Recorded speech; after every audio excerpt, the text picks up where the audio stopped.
ربنا آتنا فی الدنیا حسنہ وفی الآخرۃ حسنہ وقنا عذاب النار۔ دعا ہے خالق کائنات سے کہ اللہ تعالیٰ ہم سب کی عبادات کو اپنی بارگاہ میں قبول و منظور فرمائے، اور پروردگار عالم تمام مریضوں کو صحت کاملہ نصیب فرمائے، اور اللہ تعالیٰ تمام مومنین کی مشکلات پریشانیوں کو دور فرمائے۔ روز جمعہ روز عبادت ہے۔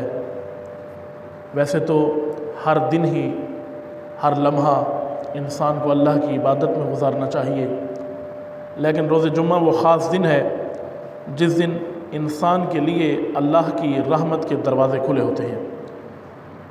روایات میں ہے کہ رسول اکرم فرماتے ہیں اللہم صلی علی محمد وعلی محمد، حضور فرماتے ہیں کہ میری امت کے غریبوں کے لیے روز جمعہ حج کی حیثیت رکھتا ہے، اور اس کے علاوہ کئی فضائل ذکر کیے گئے ہیں روز جمعہ کے۔ روز جمعہ کثرت کے ساتھ درود بھیجنا چاہیے، اور روز جمعہ وہ دن ہے جس دن اللہ انسان کی دعا کو جلدی قبول کرتا ہے۔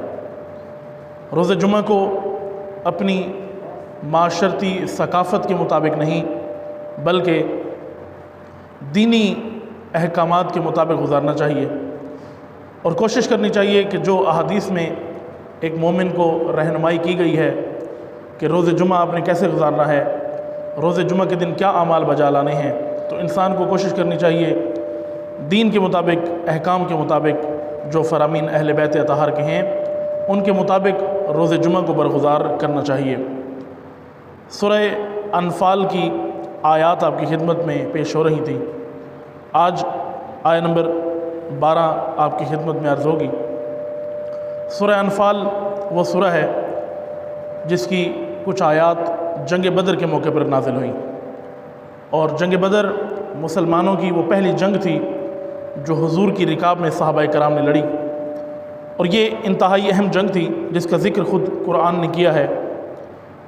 انفال ان جنگی غنائم کو کہا جاتا ہے جو جنگ میں جیتنے کے بعد جیتنے والے گروہ کو حاصل ہوتی ہیں، اور انفال ان اضافی چیزوں کو کہا جاتا ہے جس کا کوئی وارث نہ ہو، مثلا کوئی ایسی وراثت جس کا وارث نہیں ہے وہ انفال میں شمار ہوتی ہے۔ اور قرآن پاک میں اللہ تعالیٰ فرماتا ہے کہ اے نبی کہہ دیں کہ انفال اللہ کے لیے ہیں اور اس کے رسول کے لیے ہیں۔ جو بھی مال انفال میں شمار ہوتا ہے اس کی ملکیت اللہ کے پاس ہے اور اللہ کے رسول کے پاس ہے، وہ جسے چاہیں انفال عطا کر دیں۔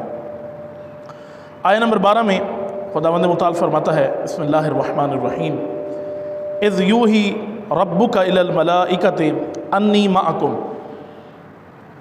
جنگ بدر میں مسلمانوں کی تعداد 313 تھی اور کفار مکہ کی تعداد 1000 سے زیادہ تھی، تو اللہ نے مسلمانوں کی مدد اور نصرت کے لیے آسمان سے 1000 ملائکہ کو نازل کیا کہ آپ جائیں اور جنگ بدر میں مسلمانوں کی مدد اور نصرت کریں۔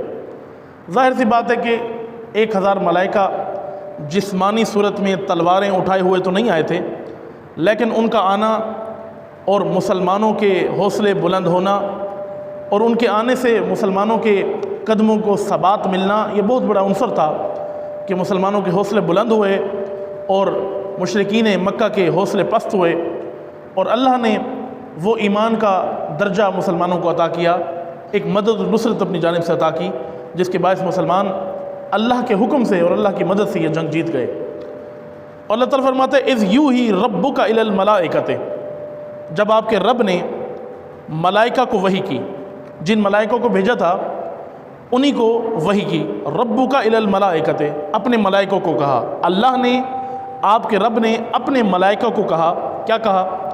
انی معکم، اے ملائکہ میں تمہارے ساتھ ہوں۔ توجہ ہے یہ نہیں ہے؟ اللہ نے جن ملائکہ کو جنگ بدر میں مسلمانوں کی مدد نصرت کے لیے بھیجا، اللہ نے انہی ملائکہ کو وحی کی اور کہا کہ انی معکم، میں تمہارے ساتھ ہوں۔ فثبتوا الذین آمنوا، پس تم ایمان لانے والوں کے لیے ثابت قدمی کا باعث بنو، تم ان کے لیے ثابت قدمی کا باعث بنو، ان کے اندر ثبات پیدا کرو، ان کو استقامت دلاؤ۔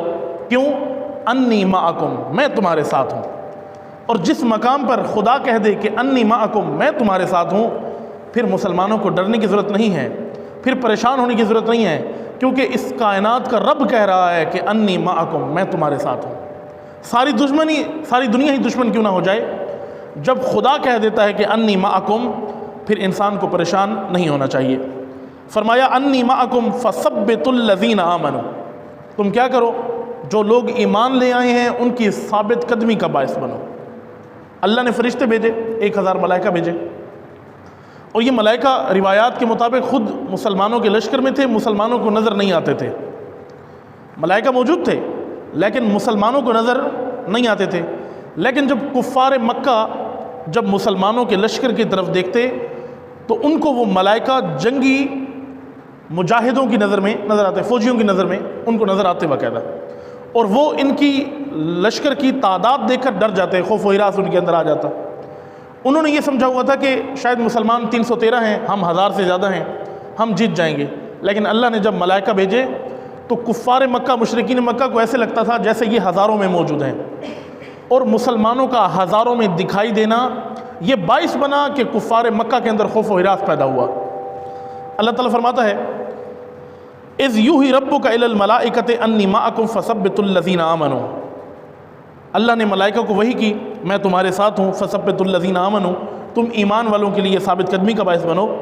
سألقی فی قلوب الذین کفروا الرعب، ان قریب ہم کافروں کے دلوں میں رعب اور دبدبہ، خوف اور ہراس ڈال دیں گے۔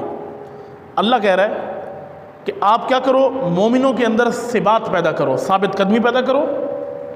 ہم کیا کریں گے، سألقی فی قلوب الذین کفروا الرعب، ان قریب ہم کافروں کے دلوں میں خوف پیدا کریں گے، تمہارا خوف پیدا کریں گے، وہ تم سے ڈریں گے۔ کفروا الرعب فاضربوا فوق الاعناق، پس تم کیا کرو، فاضربوا فوق الاعناق، تم جب حملہ کرو تو ان کی گردنوں پر حملہ کرو۔ توجہ ہے یا نہیں ہے؟ کیونکہ مسلمانوں کو حکم دیا گیا کہ جنگ فیصلہ کن جنگ ہے آپ کے لیے، اگر یہ جنگ ہار گئے تو معاملہ کسی اور طرف چلا جائے گا۔ اور یہی روایات بھی یہی کہتی ہیں، تفاسیر کی کتابیں بھی یہی کہتی ہیں کہ مسلمانوں کے لیے جنگ بدر بہت اہمیت رکھتی تھی، بہت اہمیت کے حامل جنگ تھی۔ اگر اس جنگ میں خدا نخواستہ مسلمانوں کو شکست ہو جاتی، جیسا کہ پچھلے خطبہ میں بھی آپ کی خدمت میں یہ حدیث پیش کی تھی کہ انہی آیات کے ضمن میں حضور اکرم کی ایک حدیث جو نقل ہوتی ہے وہ یہ کہ حضور نے جنگ بدر کے میدان میں اللہ سے دعا کی، اے اللہ اگر اس جنگ میں مسلمان اور ایمان لانے والے قتل ہو گئے تو تیرا کلمہ پڑھنے والے کون رہیں گے، تیری عبادت کرنے والے کون رہیں گے، لہذا تمہاری مدد فرما۔ پھر اللہ نے مدد فرمائی۔ اللہ کہتا ہے فَأُلْقِي فِي قُلُوبِ الَّذِينَ كَفَرُوا الرُّعْبَ فَاضْرِبُوا فَوْقَ الْأَعْنَاقِ، اے مسلمانوں تم کیا کرو، ان کافروں کی گردنوں پر حملہ کرو، ان کی گردنوں کو کاٹو۔ وَاضْرِبُوا مِنْهُمْ كُلَّ بَنَانٍ، اور صرف گردنیں ہی نہیں کاٹو بلکہ ان کے پور کو کاٹ دو۔ پور ہاتھوں کے پور ہوں، یہ انگلیوں کے درمیان یہ جو جوڑ ہیں انگلیوں کے، ان کو کہا جاتا ہے پور۔ کلّ بنان، انگلیوں کے اور پاؤں کے سب پور ان کے کاٹ دو، جوڑ سے ان کے ٹکڑے کر دو۔ اب سوال یہ پیدا ہوتا ہے کہ اللہ تعالیٰ اتنی سختی کے ساتھ کیوں حکم دے رہا ہے کہ ان کی گردنوں پر حملہ کرو، ان کی گردنوں کو کاٹو۔ وَاضْرِبُوا مِنْهُمْ كُلَّ بَنَانٍ، ان کے پور کو کاٹ دو۔ یہ بہت اہم بات ہے کہ اتنی سختی کے ساتھ یہ سخت لہجہ خدا کیوں اپنا رہا ہے۔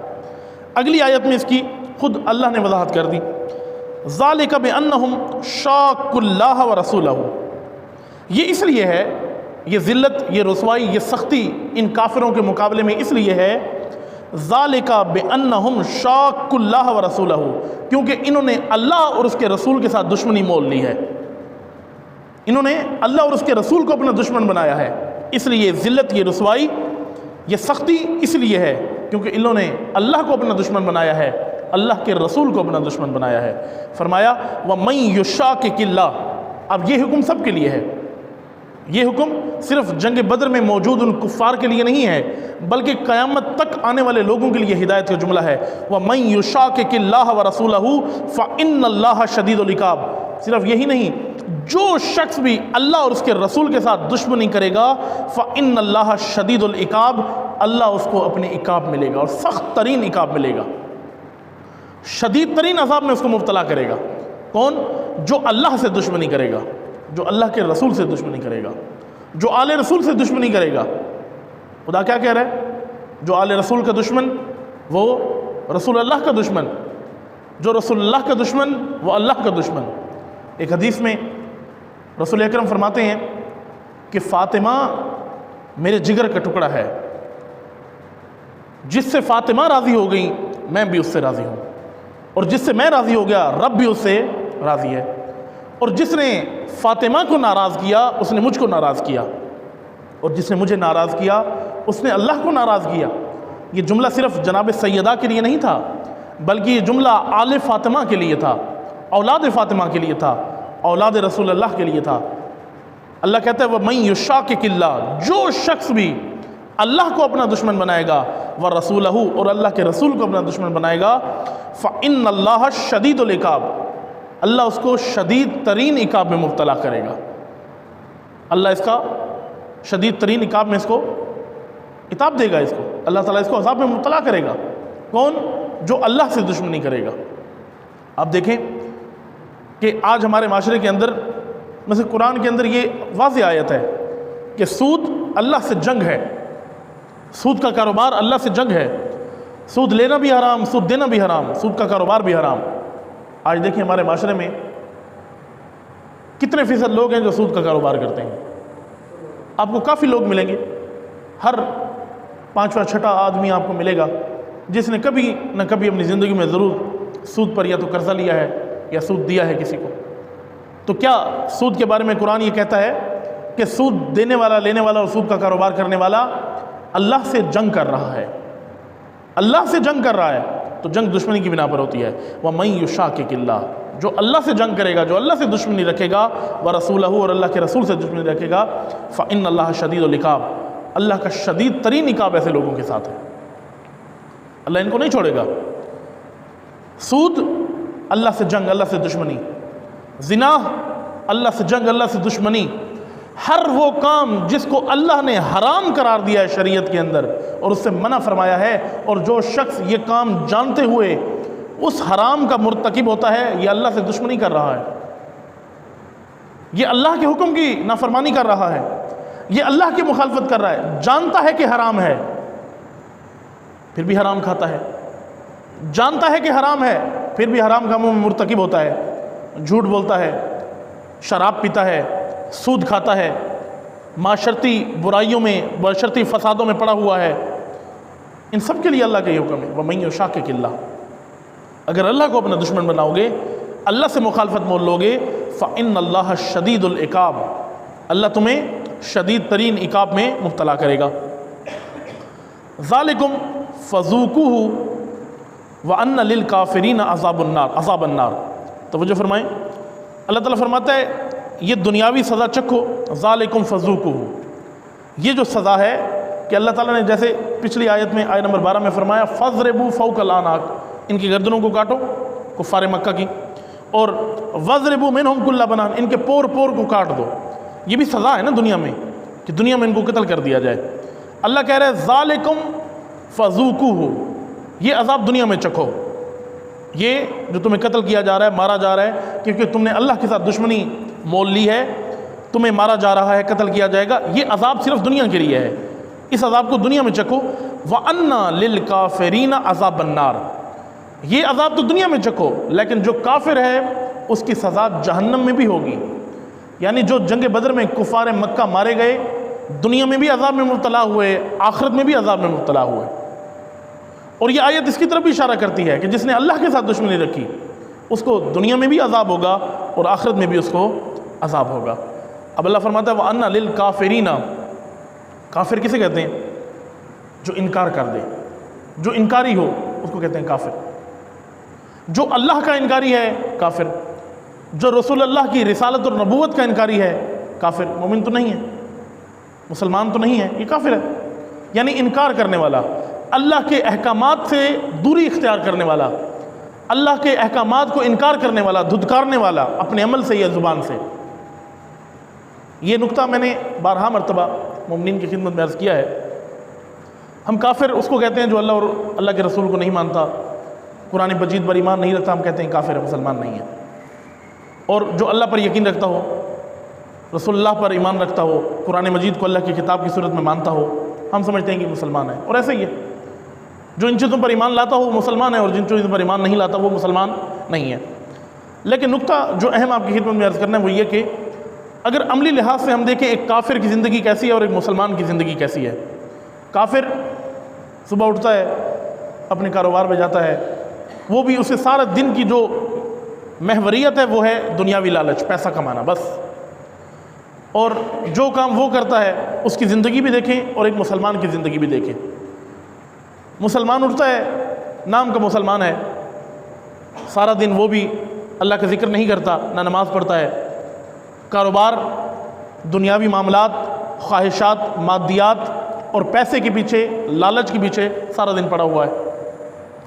اب ایک کافر کی عملی زندگی دیکھیں اور ایک مسلمان کی عملی زندگی دیکھیں۔ کیا ایک کافر کی زندگی میں اور ایک مسلمان کی زندگی میں فرق نہیں ہونا چاہیے؟ ایک کافر کیسے زندگی گزارتا ہے اور ایک مسلمان کیسے زندگی گزارتا ہے؟ ان میں فرق ہے، ان میں بہت بڑا عقیدے کا فرق ہے۔ وہ اللہ کو نہیں مانتا، یہ اللہ کو مانتا ہے۔ وہ رسول اللہ کو نہیں مانتا، یہ مانتا ہے۔ وہ قرآن کو نہیں مانتا، یہ مانتا ہے۔ لیکن اگر عملی لحاظ سے زندگی دیکھیں دونوں کی ایک جیسی ہے۔ جو کام وہ کرتا ہے وہ بھی شراب پیتا ہے، یہ بھی پیتا ہے، اللہ پر ایمان رکھتے ہوئے شراب پیتا ہے۔ وہ بھی حرام کھاتا ہے، یہ مسلمان ہوتے ہوئے حرام کھاتا ہے۔ وہ کافر ہوتے ہوئے سود کھاتا ہے، یہ مسلمان ہوتے ہوئے سود کھاتا ہے۔ تو اگر دین کے نقطہ نظر سے دیکھیں تو زیادہ عذاب میں مبتلا یہ ہوگا جس نے ایمان لایا، اللہ پر ایمان لانے کے باوجود یہ کام کرتا رہا، عذاب میں مبتلا ہوگا، مگر یہ کہ اللہ سے توبہ کر لے، مگر یہ کہ اللہ سے معافی مانگ لے۔ اور اللہ رحیم ہے، اللہ رحمان ہے، اللہ معاف کرنے والا ہے۔ خداوند متعال قرآن مجید میں فرماتا ہے لا تقنطوا من رحمت اللہ، اللہ کی رحمت سے کبھی مایوس نہ ہونا، جتنے گناہ ہی کیوں نہ کیے ہوں، اگر خالصتاً انسان اللہ کی بارگاہ میں جھک کر اپنے گناہوں کی معافی مانگ لے، خدا یہ نہیں پوچھتا کہ تو نے گناہ کیوں کیے تھے، خدا اس کے گناہوں کو معاف کر دیتا ہے۔ اگر خالصتاً توبہ کی ہے خدا معاف کر دیتا ہے۔ توبہ عادتاً توبہ نہ ہو، مثلا روزانہ گناہ کرتا ہے، روزانہ توبہ کرتا ہے، اور انہیں روٹین بنائی ہے کہ گناہ کرتا جاؤں گا اور توبہ کرتا جاؤں گا۔ توبہ پلٹنے کا نام ہے، توبہ ایک نئی زندگی کا نام ہے، توبہ اللہ کی جانب واپس آنے کا نام ہے، توبہ دین کی طرف واپس آنے کا نام ہے۔ یہ نہیں ہے کہ روزانہ گناہ بھی کرتا رہے اور توبہ بھی کرتا رہے۔ امیر المومنین نہج البلاغہ میں فرماتے ہیں یہ توبہ نہیں ہے۔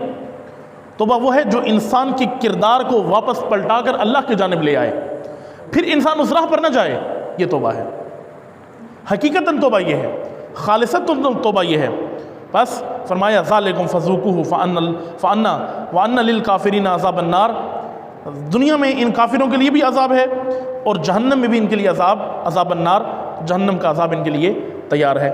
توجہ فرمائیں، آیت نمبر 15 میں خداوند متعال فرماتا ہے یا ایھا الذین آمنوا اذا لقیتم الذین کفروا زحفا فلا تولوہم الادبار۔ فرمایا یا ایھا الذین آمنوا، اب یہ آیا بھی جنگ بدر کے متعلق ہے۔ یا ایھا الذین آمنوا، اے ایمان والو، یہ ایمان والوں کو لقب دیا گیا۔ اب توجہ فرمائیں، قرآن مجید کی دو قسم کی آیات آئی ہیں۔ بعض آیات میں آیا یا ایھا الناس، جہاں پر آیا یا ایھا الناس اس سے مراد تمام انسانیت ہے، جو مسلمان ہے وہ بھی اس سے مراد ہے اور جو مسلمان نہیں ہے وہ بھی اس سے مراد ہے، یعنی جو شخص انسان ہے وہ اس کا مصداق بنتا ہے۔ لیکن جہاں پر آئے یا ایھا الذین آمنوا، اس کا مطلب ہے یہ خطاب صرف مومنین کے لیے ہے۔ توجہ ہے یا نہیں ہے؟ جو ایمان لائیں یہ خطاب ان کے لیے ہے۔ یا ایھا الذین آمنوا اذا لقیتم الذین کفروا زحفا، اے ایمان والو جب جنگ کے میدان میں تمہارا کافروں سے سامنا ہو جائے کیا کرو؟ فلا تولوہم الادبار، ان کو پشت دکھا کر بھاگو نہیں۔ توجہ ہے یا نہیں ہے؟ ان کو پشت دکھا کر بھاگو نہیں، مگر یہ کہ تم پشت دکھا کر اس لیے بھاگے ہو تاکہ دوبارہ پلٹ کر حملہ کرو تو ٹھیک ہے، وگرنہ کافروں کا جب سامنا ہو تمہارے سامنے، کافروں سے جب سامنا ہو پشت دکھا کر بھاگو نہیں۔ یہ کس کو کہہ رہا ہے خدا؟ یا ایھا الذین آمنوا، ایمان والوں کو۔ اس کا مطلب یہ ہے کہ جنگ بدر میں بعض، کیونکہ پہلے یہ آپ کی خدمت میں نقطہ عرض کر چکا ہوں، خود سورہ انفال کی آیا کے اندر اللہ تعالیٰ فرماتا ہے، توجہ فرمائیں، فرمایا کہ کما اخرجک ربک من بیتک بالحق، یہ آیہ نمبر 5 میں اللہ تعالیٰ نے یہ نقطہ بیان فرمایا ہے۔ کما اخرجک ربک من بیتک بالحق، اے رسول ہم نے آپ کو آپ کے گھروں سے حق کے ساتھ نکالا، وَإِنَّ فَرِيقًا مِّنَ الْمُؤْمِنِينَ لَكَارِهُونَ، لیکن جنگ بدر کے لیے آنے کے لیے بعض مومن ایسے تھے جو اس کو نہیں چاہتے تھے کہ جنگ ہو، اور جنگ کے لیے جانا نہیں چاہتے تھے، ان کے دل میں ڈر تھا، خوف تھا۔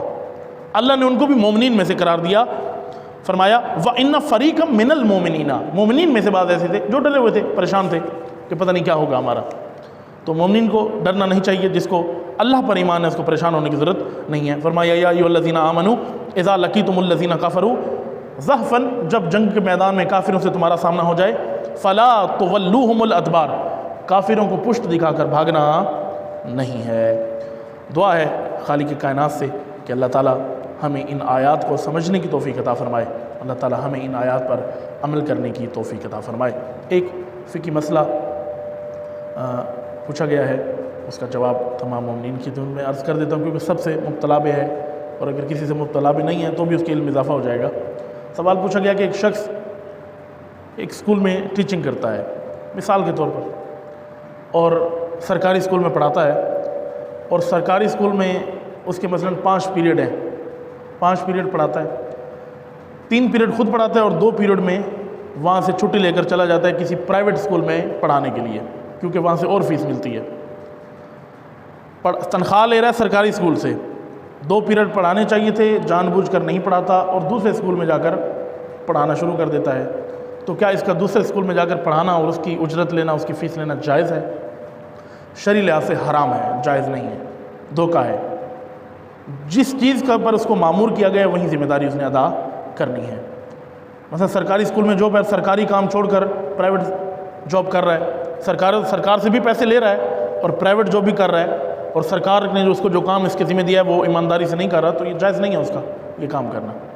اور فرض کیا، یہ اگلا مسئلہ بھی اسی سے متعلق ہے کہ ایک شخص مثلا آپ دیکھیں نا، یہ جو مسئلہ بھی بیان کیا ہے یہ ایک اور محکمے میں بھی یہ کام ہوتا ہے، ڈاکٹر حضرات ہیں، خود ڈاکٹر صاحب کی نوکری لگی ہوئی ہے سرکاری ہسپتال میں، اور سرکاری ہسپتال میں پورا ٹائم نہیں دیتے، اپنا پرائیویٹ کلینک کھولا ہوا ہے، وہاں بیٹھے ہوتے ہیں سارا دن، اور سرکاری ہسپتال میں حاضریاں لگ رہی ہیں، تنخواہ ادھر سے پوری لیتے ہیں 2 لاکھ روپے۔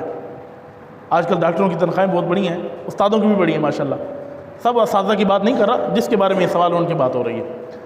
تو یہ جائز نہیں ہے، حرام ہے، یہ پیسہ بھی حرام ہے اور یہ کام بھی فعل حرام میں شمار ہوگا، یہ مال حرام ہے، اس کا یہ لینا جائز نہیں ہے۔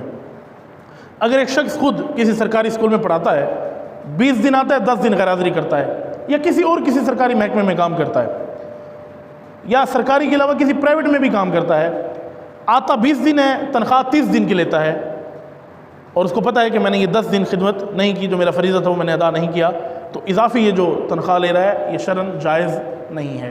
تمام مراجع کرام کا اس پر اتفاق ہے۔ اللہ تعالی ہمیں دین کو سمجھنے کی توفیق عطا فرمائے اور دین پر عمل کرنے کی توفیق عطا فرمائے۔